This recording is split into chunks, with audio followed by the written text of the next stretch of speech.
नमस्कार। आज हम ईरान और इज़राइल के बीच जो 13 जून 2025 से टकराव शुरू हुआ है उसकी ताज़ा स्थिति पर बात करेंगे, हाल की रिपोर्ट्स और एनालिसिस के आधार पर। जी। और जो सबसे अहम बात है वो ये कि अब ये कोई छिपा हुआ मतलब प्रॉक्सी वॉर नहीं रहा, अब ये दोनों देशों के बीच सीधी टक्कर बन गया है। बिल्कुल, स्थिति बहुत तेजी से बदली है पिछले कुछ ही दिनों में। आज हम बात करेंगे इजराइल के ऑपरेशन राइजिंग लायन की, फिर ईरान ने कैसे जवाब दिया, हाँ। और कैसे IRGC यानी ईरान के रेवोल्यूशनरी गार्ड्स कोर के बड़े कमांडरों को निशाना बनाया गया, और शायद सबसे बड़ा मोड़ अमेरिका का इस लड़ाई में सीधे कूद पड़ना। बिल्कुल, और ये सिर्फ सैन्य मूव्स की बात नहीं है, इसका जो मानवीय असर है वो भी बहुत बहुत गंभीर है, उस पर भी बात करनी होगी। सही कहा। तो हमारा मकसद है इन सब घटनाओं को जोड़कर देखना, समझना कि अभी हालात कितने गंभीर हैं और आगे क्या-क्या जोखिम बढ़ रहे हैं। तो चलिए शुरू करते हैं इजराइल के ऑपरेशन राइजिंग लाइन से। ये 13 जून को शुरू हुआ था। हाँ, 13 जून। और ये ऑपरेशन मतलब काफी बड़े स्केल पर था। इजराइल ने ईरान के अंदर 100 से ज्यादा ठिकानों पर हमला किया।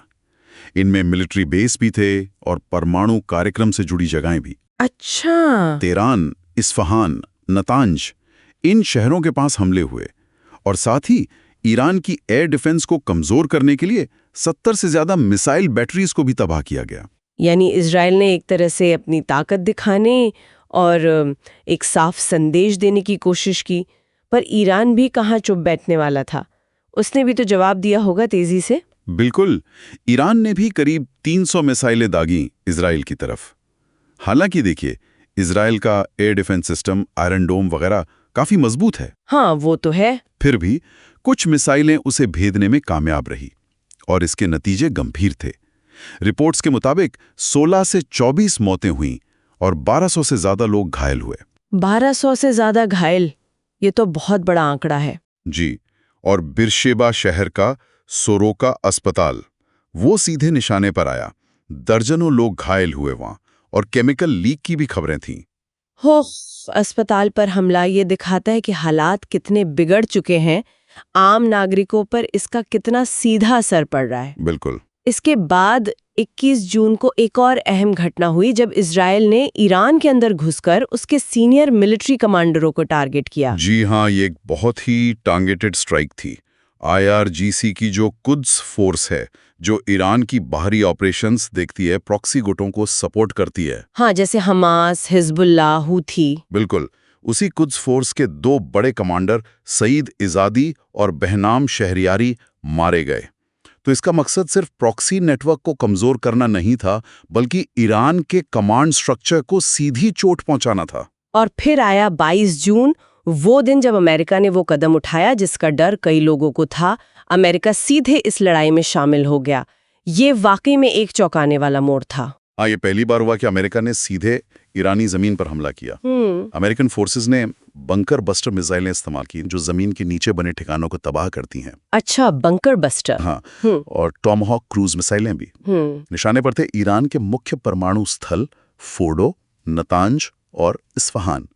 ये अमेरिका की तरफ से एक बहुत बड़ा सिग्नल था। और अमेरिका का इस तरह सीधे सामने आना, ये तो पिछले कई सालों की पॉलिसी से एक बहुत बड़ा डिपार्चर है ना? सीधे परमाणु ठिकानों को निशाना बनाना। ये दिखाता है कि दांव कितने ऊंचे लग गए हैं। बिल्कुल। ईरान ने इसका क्या जवाब दिया फिर?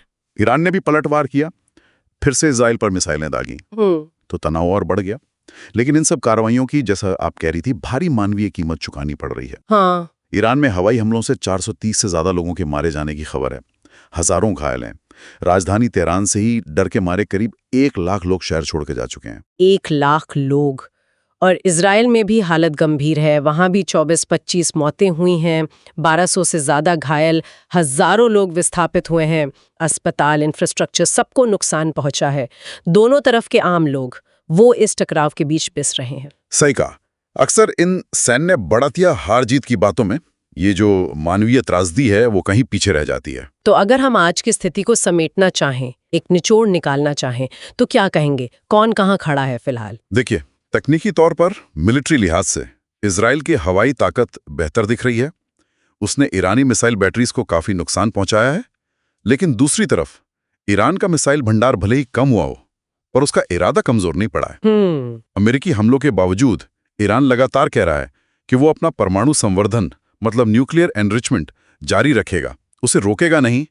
तो ये संघर्ष अब प्रॉक्सी वॉर से बहुत आगे बढ़कर एक खुले टकराव के बिल्कुल नए और खतरनाक दौर में पहुंच गया। और शायद सबसे बड़ी चिंता की बात यह है कि ये लड़ाई सिर्फ ईरान और इजराइल तक ही न रहे। अमेरिका तो आ ही गया है, लेकिन लेबनान से हिजबुल्ला, यमन से हूथी, ये भी बड़े पैमाने पर इसमें कूद सकते हैं और फिर ये पूरे मिडल ईस्ट में फैल सकता है। बिल्कुल, ये खतरा बहुत वास्तविक है। Lebanon, Syria, Yemen, Jordan, Iraq, ये सब देश इसकी चपेट में आ सकते हैं। और इस बीच डिप्लोमेसी की जो कोशिशें की तनाव कम करने की, हाँ, मस्कट और जिनेवा में बातचीत की खबरें थीं। जी, वो भी इस बढ़ती हिंसा की वजह से रुकी हुई हैं। तो रास्ता अभी बहुत मुश्किल नजर आ रहा है। तो आखिर में हमारे श्रोताओं के लिए सोचने वाली बात क्या रह जाती है इस पूरी तस्वीर में? कोई ऐसा सवाल जो दिमाग में घूमता रहे? सोचने वाली मुख्य बात यह है, अमेरिका के सीधे हस्तक्षेप और ईरान की प्रतिक्रिया के बाद क्या मिडल ईस्ट में टकराव के जो पुराने अनकहे नियम थे वो हमेशा के लिए बदल गए हैं? जब सालों से चली आ रही ये शैडो वॉर अब सीधी जंग बन गई है, तो भविष्य में अगला अप्रत्याशित टकराव बिंदु कहां और कैसे उभर सकता है? ये जो पूरा समीकरण बदल रहा है, उस पर नजर रखना बहुत जरूरी हो।